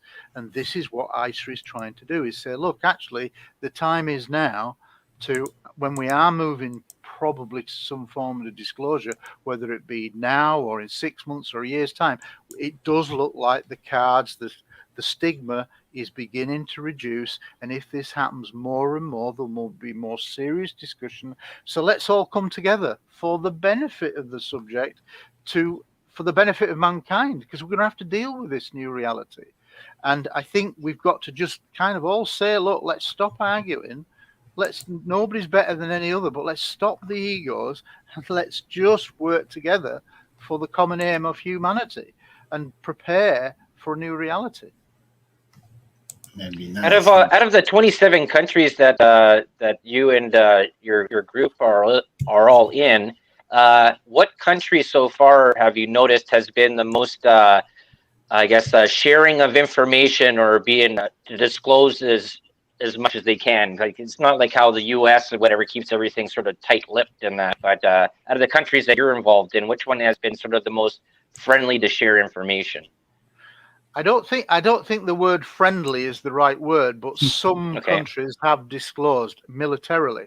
For example, our Argentinian national representative is a lady called Andrea Simondoni, and she recently, since ICER has been created, she recently sat down with the Argentinian defense minister and had serious discussions about, releasing documents, etc., on historical cases and things like that. We know that A.J. Javard, a very well-known researcher from Brazil, he's famous for putting on huge conferences on a regular basis in Brazil, but he's arguably the top South American researcher. He has at some of his conferences, and I've been to several of his conferences in Brazil, there has been in attendance a general from the Brazilian Air Force. Can you imagine a general from the US Air Force attending a MUFON conference? I don't think so. Can you imagine that in the UK? No chance, because of the stigma that's been attached. I've been also there present when a Uruguayan colonel has been there in uniform. So some countries are more open. South American countries, where there has been a huge plethora of sightings from the 80s and 90s onwards, they have, in a sense, they're far more interested and being more open. One of our deputy representatives is Julio Chamorro, who was a Peruvian military colonel. He's now with us, retired military colonel. He's still a pilot. still flies, but he's now a part of us. So it's really, we've got some very capable people, and what we want to see is more of that. And I think if you then started to get some traction, and some countries, I mean, for example, we know that Japan has also created its own Navy task force to look into these objects. And I know from certain conversations with certain people that will remain private, who are close to the top of this subject, that other nations too are setting up things and are asking questions, because they're beginning to acknowledge, okay, it's now okay to talk about it. And that can only be beneficial, because the more we talk about it, the more we can prepare, and the more we can begin to look for a new reality by working together. So I think ICER's role is to say, look, we are absolutely new. We're only 3 days old, but our intention is to take it to the highest levels of governance. But you can't just go to the UN, which people think, oh, you can just ask a question in the UN. It doesn't work like that. There's a lot of protocols. But there are now study committees that have been set up, where consultative groups that you can be, if you reach a certain level of acceptability to the UN, you are then recognized as a consultative group who can start asking questions. But effectively, to ask a question in the UN, you have to have a country. It's a nation that introduces the questions. Mia, you can't ask a question, but a country can adopt ICER, for example, and say, I believe in what you're doing, and we will now ask a question on your behalf, because we're supporting you as like we're kind of like chaperoning you, and we'll raise a question on your behalf. That's how it works. So from ICER's point of view, we're only just starting. This is just the beginning of a long road, but we want to take it to the highest levels of governance, including the UN. But you can't just do that overnight. It's going to take several years, and we're in for the long haul, when it's not an overnight thing. Now, that could change significantly if there was a sudden revelation by America that said, yeah, okay, in a year's time, here's the report. We conclude that it is extraterrestrial, non-human. We don't know what it is. That's what I think. That's as much as you get out of an acknowledgement for Big D. They'll never, I don't think, release all the secrets that they've been doing for many years. That'll stay in the secret world, but that would be enough to create Big D, because that would be a world big story, 24/7, every news channel, like COVID has been, like a terrorist bombing. It's 24/7. That's when you know you've got big disclosure, when it's on every channel, every news channel, 24/7. That's the only thing you're talking about. That'll be what Big D looks like. And we're not there yet. And how long that'll be, we don't know. But the fact, what ICE is trying to do is say, look, we have to begin to realize that now we're accepting that these things are flying around in the airspace. Yes, I know that the press, people are wanting to think, well, it's secret US technology, it's secret foreign adversary. But that's pretty frightening if it's secret foreign adversary, because then you really are invulnerable. But it makes you wonder, if you talk to anybody who's really been involved, the Commander Fravor, the Ryan Graves, the pilots, etc., the Alex D, they're all saying that these things are moving in such different ways.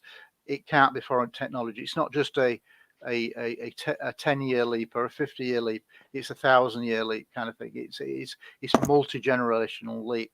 So that's where we're at. So eventually this discussion is going to go down the line of concluding that it's not from here. And then you need to be ready for that. And that's why ICE has been created, to start getting ready for that. And I think as we keep moving down this line closer to that kind of disclosure moment, then I think hopefully by then major business corporations will realize that actually this subject needs to be treated seriously, that governments all around the world are going to think, well, how are we going to tell our people, how is it going to affect them? So again, I think this first step of the awareness programs, and then once you've got over that, then you can look at communication, then you can look at consciousness as an aspect of this subject, which we know it is, but you can't just do that, in our opinion, straight away. You have to make the first step and baby steps to get to that stage. But it could change quickly if next month or this June we get a report that says, yeah, it's real, it's extraterrestrial, non-human, then we'd be in a big disclosure moment, and then you probably get to the UN a lot quicker, because the UN would go, what are we going to do about it? And there'd be a real major panic. So you've got all these ramifications of what could happen, but logically it's likely to come down the line. But I do think that with all the comments by the senior people in intelligence services, CIA, senior military figures, senior political figures, I mean, there was a great quote by, I think it was Martin Heinrich the other day, where he's walking along and TMZ walking alongside him, interview him. Little clip, it's maybe 5 or 6 days old. I've put it on my website page for UFO Truth magazine. It's on there, so have a look at the Facebook page on there, the link to it.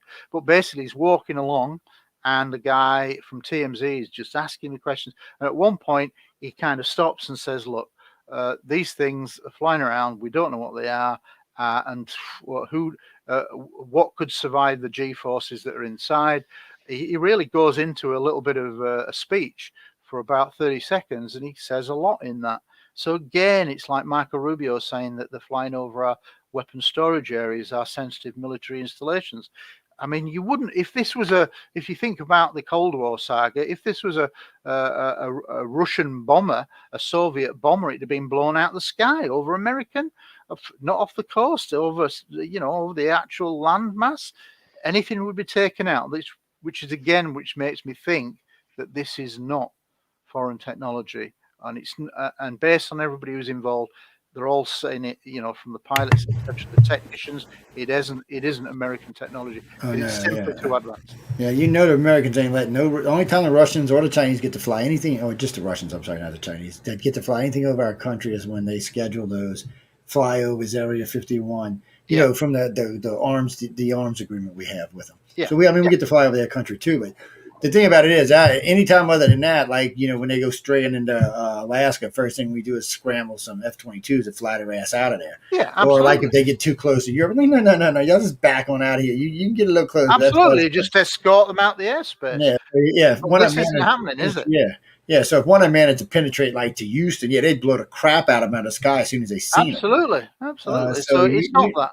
Yeah, it's not that. Whatever it is beyond any technologies we're currently running.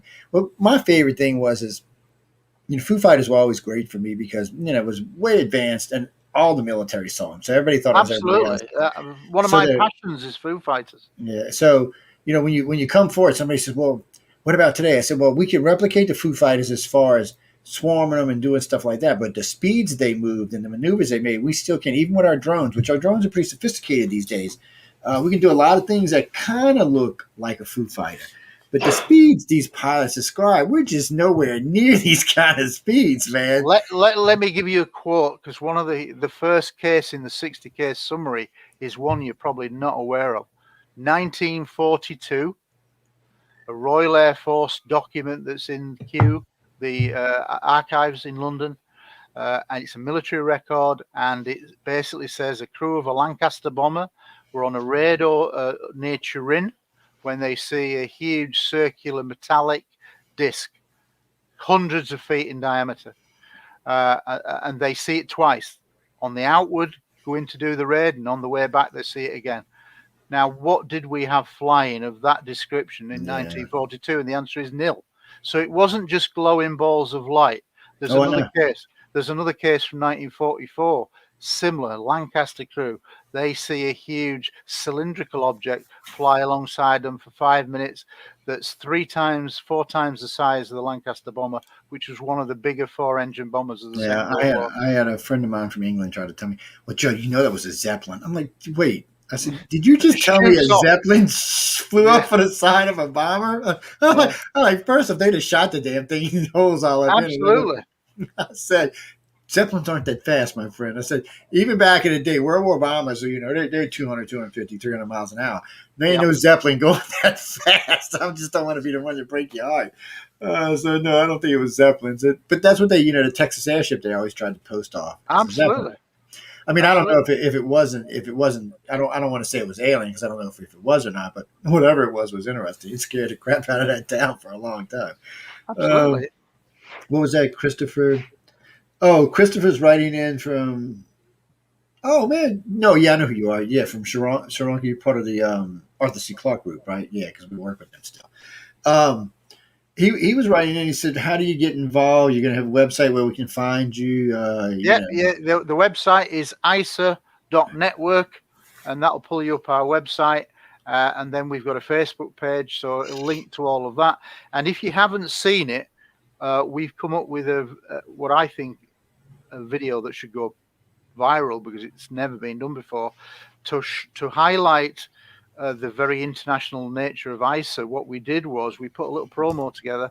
I think I might have sent you a link to it, and it's 2 minutes 10. But what it shows is 14 of our national representatives, each giving a line of speech in their own language, and we've put it in subtitles in the settings, translated it into 14 languages, and you watch that, and that's never been done. And it's some of our half of our national representatives. They all do a line each, but you should watch it, and I think it's really, really cool. And our German representative, Robert Fleischer, put that together.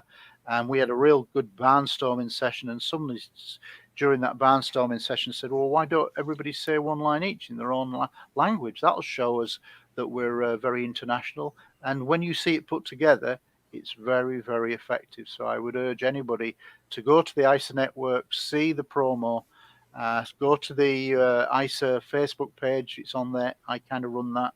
And I'm posting stuff all the time. But it's really, really good. And if you think it's good, share it, because that will make a difference.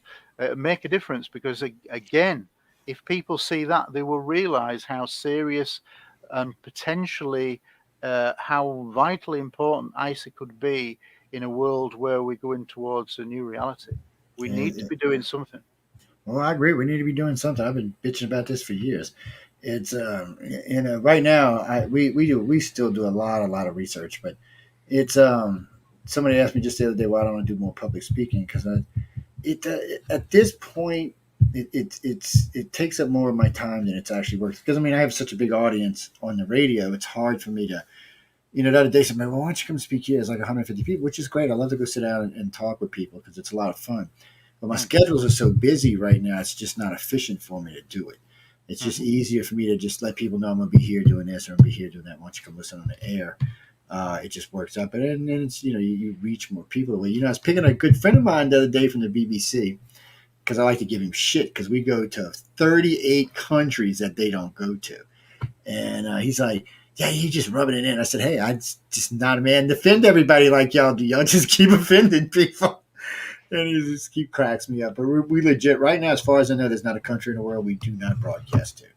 Okay, that's impressive. So we know we got now people, before I say this, it's funny, but it's true.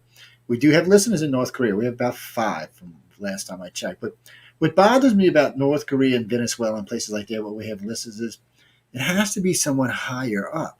First, they have to have a cell phone or a computer of some sort just to get us over there. Now, see, like South Korea, we have a huge listening base. In South Korea, over 50,000 listeners.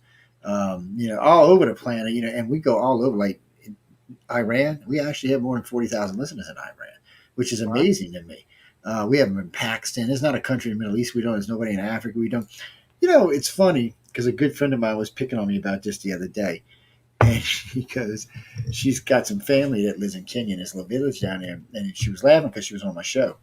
And she said, oh, yeah, they were listening to me. And I'm like, really? She's like, oh, yeah, Joe. She said, everybody got cell phones. She said, let me tell you what. She said, they ain't got running water or bathrooms, but they got a damn cell phone. I was like, you got to be shitting me. She's like, no. She said, they're putting in cell phone towers everywhere, man. And the governments over there, come to find out, give a lot of free cell phones away, which is kind of cool. So for people like you and I, Gary, it gives us another avenue to get into places we would not get into. From an ICER perspective, we would love to know if there was genuine researchers who have been doing long time work in the likes of African countries and Asian countries that we're not aware of. We're not really knowing anybody that's really those kind of credible people that we can approach. And for us, it's not about quantity of national representative. It's rather about quality. We'd rather have less, and they have to kind of be vetted to that they've got a body, a track record of genuine research. So a lot of people are saying, "Oh, can I get involved with ICER?" And we're politely saying, "Well, it depends what you are, which country you're in. Show us your kind of research." Because you need to be careful that when you're doing something on an international scale, you've got to have credibility, and every one of our countries has got to have credibility, else it will weaken the whole thing. Oh no, I agree. That's one of the reasons ICAR keeps. We made all of our directors sign non-disclosure agreements from day one. We wanted to make sure everybody's information because other organizations unfortunately have let people's information, I'll say, slip out. So it was one of the things we do, but I do from time to time. I still every couple of 4 or 5 years I dump a bunch of information into the field or a bunch of research because we're everywhere these days. I mean, we've got 60. What is? Hold on, where's Claire? How many we got? 69,000 abduction cases on file. And that's not how many cases we've done. That's how many cases we consider that probably are legit. We've done way more cases than that, but you learn a lot of interesting things, and you see a lot of stuff about sightings, and it's always bothered me. And I know we got to go here soon, but something, a parting thought, something y'all can work on for me. Actually, one of the things that's always bothered me about this is like the Nimitz sightings or the Mexico City sightings or the Phoenix sightings. So here's this. We'll use Phoenix first. Phoenix lights. This thing is huge. Lincoln Ty and I have talked about this on a dozen occasions or more. This craft is huge, just hovering over Phoenix. So how many people actually made reports? 13, 14,000. This is a city of 3 million? You got to kind of wonder what's going on. Mexico City, 24 hours this thing hovered over the city. More 1.1 million reports in a city of 24 million. Another 20. And wait, it's not just that the mayor made a report, the police chief made a report, a couple of firemen, quite a few pastors. There was lots of videos. Matter of fact, there's a movie stole one of the videos of the thing flying into the side of it and falling out to the sky. The bird flying into that was hilarious. But even so, all of that. You have all these, and then of course you've got the Belgium sightings. These are flying over cities. These triangles are flying over. Yeah. So my point is, I'm not sure that everybody can see a UFO. And it really irks my friends in the field, but the evidence suggests, and the real evidence suggests, that maybe only people who have been contacted can actually see them. Because there's something about it, these like the New York City one. I mean, this thing picks up, an ambassador sees, and a couple of Secret Service guys sees it, the lady who's taken sees a few people. Yeah. It's a city of 8 million. This thing's huge. It's hovering over the city. It doesn't. I agree. It doesn't add up, and it's as if they can tune people off. It is. It is. Yeah. And maybe while y'all out there research, because it is something we do try to track. But I mean, maybe I'll stumble across something. I mean, I know y'all going to be doing a lot of stuff, looking at a lot of things as time is going on, and it is one of those things that just drives me crazy because I'm like, it doesn't make sense, does it? It doesn't. It makes sense. And not everybody reports everything. Yeah, but when you got that many people, that's a lot of people. But not everything gets reported, even who's taking down the reports. You know what I mean? Not everybody wants to be part of something like that, so you can't really look at it like that.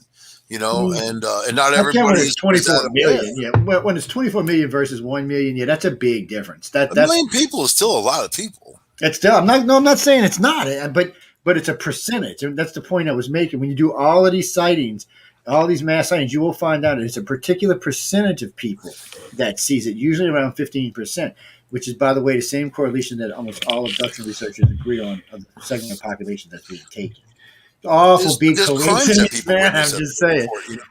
Yeah, I know, but I know we got to get. So again, Gary, tell me where they can find you. Man, you were great tonight. I know you got to be tired. It's like 5 in the morning over there. By the way, ladies and gentlemen, everybody tell Gary thank you guys, because I mean he debuted it here. We had a good audience and over 1 million listeners tonight. And this poor man it was 3 a.m. when he came on. It's 5 now. He's probably going, Jesus, Joe, shut the guy and go to bed. Go ahead, Gary. Tell I say nothing. But be sure. I'm just grateful that you gave me the opportunity to speak about ICER. So I'm thank you. I'm going to feature this. We do these big deals with Google these days for featuring shows on air, online, and stuff. And then we got. If you believe in what we're trying to do, then try to promote. I'm going to promote you. Matter of fact, I'll probably go get that video you were talking about. You should watch it and send me a message of how it comes across. But don't forget, it's translated. Go to the settings. It's in 14 languages, which is the 14 languages that are shown line by line. But you'll have never seen it before done in ufology. and it could have a real big effect if it was to reach a big audience. The fact that if you can even, and this has always been a big thing of mine, and something I've bitched about for the whole time I've been in the field, if you can even get a third or even half of the field to unite, I'll be your personal best friend. Because I'm telling you, they are such a pain in the butt about this sometimes. Let me just tell you a quick thing before we go. Yeah. I've been hosting meetings with our international representatives and deputies 3-4 times a week as we've been prepping to launch. Not once in any one of those international, South American, Europeans, etc., have we ever had one bit of argument, which is unheard of. I know. It is. Ufologists have big egos to start off with. Absolutely. So that we're trying to get rid of the big egos. Yeah, they need to park them things for a while, but I try to stay out of all of that as much as I can these days. Used to get me in trouble when I first got into radio. I can see why. But in the radio, I'd be like, wait, what? I remember one of really, I'm not going to mention her name, really, really famous ufologist woman. She's telling me something. I looked up at her. I said, you cannot really tell me you believe that, right? And she's like, no, really, Joe. I'm like, I shouldn't even say this out loud. I said, but you just went from me here on my list to like, I don't even know I'm going to invite you. I know what you're talking about, to be honest. I think I know. It was too much for me. I was like, And every now and then I get one like that. I mean, just, they sound really good. And then all of a sudden they start talking. You're like, oh shit, what did I just do? And, we have a big audience these days. And I mean, somebody asked me the other day, he said, well, I don't know, how did you get such a big audience? I've been doing radio for 24 years. What the hell you think? I said, I've been in ufology for almost 40, man. I said, yeah, I got a pretty big following these days. I'm like, and it's good for me because, like I said, I don't have to make the conference runs anymore. I used to spend a lot of money attending conferences or speaking at conferences. And these days, if I want to talk to somebody, I just call them. If I don't want to talk to them, fine. And I'm glad to see you getting into this because I've gotten tired of, I'm going to say this real nice. One of the reasons I quit going to conferences is because it's almost always the same stuff when I go. And it's almost always the same speakers. Even if I'm one of them, it's almost still the same stuff. And it's always kind of moving along the same lines of either disclosure or contact, but nothing really ever comes out of it.